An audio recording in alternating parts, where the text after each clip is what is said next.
আসসালামু আলাইকুম। শিরিনস কিচেন থেকে সবাইকে স্বাগত জানাচ্ছি। আজকের এপিসোডে আপনাদের জন্য থাকছে শুধুমাত্র ময়দা ডিম দিয়ে চমৎকার স্বাদের নাস্তার রেসিপি। খুব অল্প সময়ে এটি তৈরি করে নিতে পারবেন। আশা করি আপনাদের পছন্দ হবে। পছন্দ হলে সাবস্ক্রাইব না করে থাকলে সাবস্ক্রাইব করার অনুরোধ করছি। এবার তাহলে শুরু করি। প্রথমে একটা বোল নিয়ে তার মধ্যে নিচ্ছি 250 ml এর মেজারমেন্ট কাপের 3/4 কাপ রেগুলার মিল্ক। লবণ দিচ্ছি 1/4 চা চামচ। মিল্কটা উষ্ণ গরম নিয়েছি। তার মধ্যে দিচ্ছি instant dry east half table চামচ।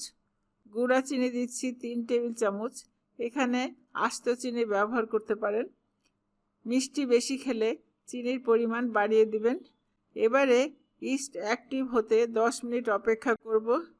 10 মিনিট পরে ফিরে আসছি।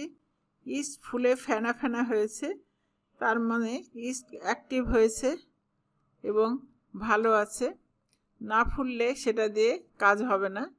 ইস্ট ভালো কনফেকশনারি থেকে বন্ধ প্যাকেটে ব্র্যান্ডের কিনবেন, দাম বেশি না। ইস্ট কাচের বোতলে বা প্লাস্টিক বোতলে এয়ারটাইট করে বাকি ইস্ট ডিপ ফ্রিজে সংরক্ষণ করবেন, তাহলে 6 থেকে 8 মাস আপনি এটা ব্যবহার করতে পারবেন। এখানে হাফ চা চামচ এলাচের গুঁড়া দিচ্ছি আর দিচ্ছি হাফ টেবিল চামচ ঘি। এলাচের পরিবর্তে ভ্যানিলা এসেন্স ব্যবহার করতে পারেন। দিচ্ছি সয়াবিন তেল 2 টেবিল চামচ। আরও দিচ্ছি 2 টেবিল চামচ ডেসিকেটেড কোকোনাট। ইচ্ছা করলে আপনারা ফ্রেশ নারিকেল এখানে ব্যবহার করতে পারেন।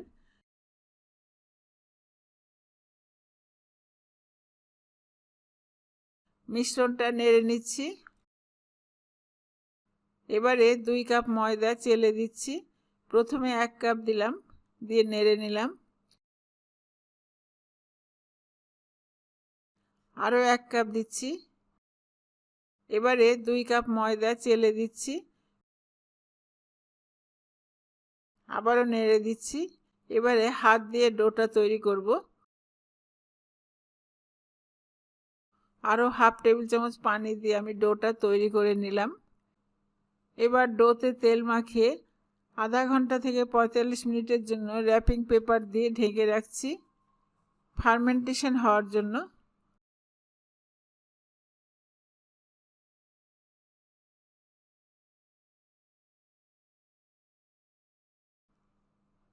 পঁয়তাল্লিশ মিনিট পর ফিরে আসছি।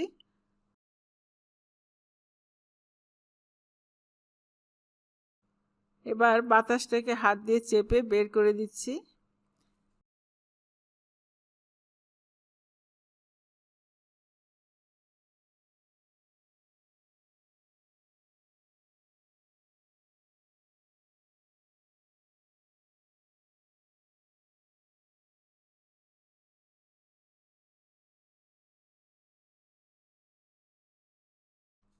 এখন রুটি বেলে নিচ্ছি।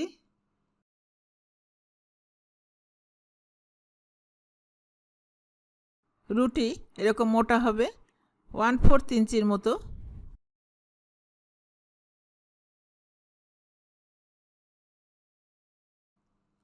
কুকি কাটার দিয়ে এইভাবে কেটে নিচ্ছি।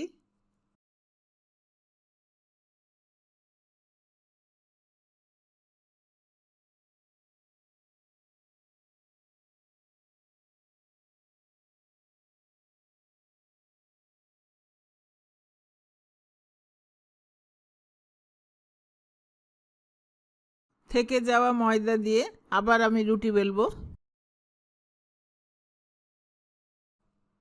সবগুলো কেটে নিলাম।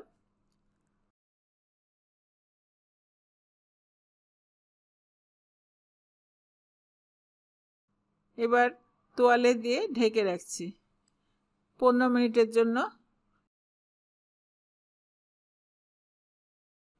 উপরে ব্রাশ করার জন্য নিয়েছি ডিম আর কিছু তিল।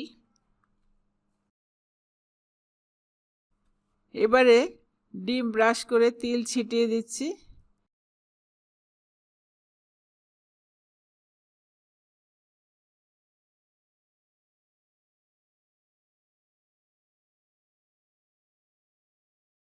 এবারে চুলায় তেল গরম করতে দিয়েছি।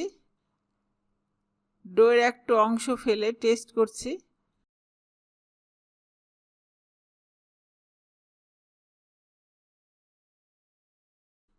তেল গরম হয়েছে। চুলার জাল লোতে রেখেছি। নাস্তাগুলো ছাড়ছি।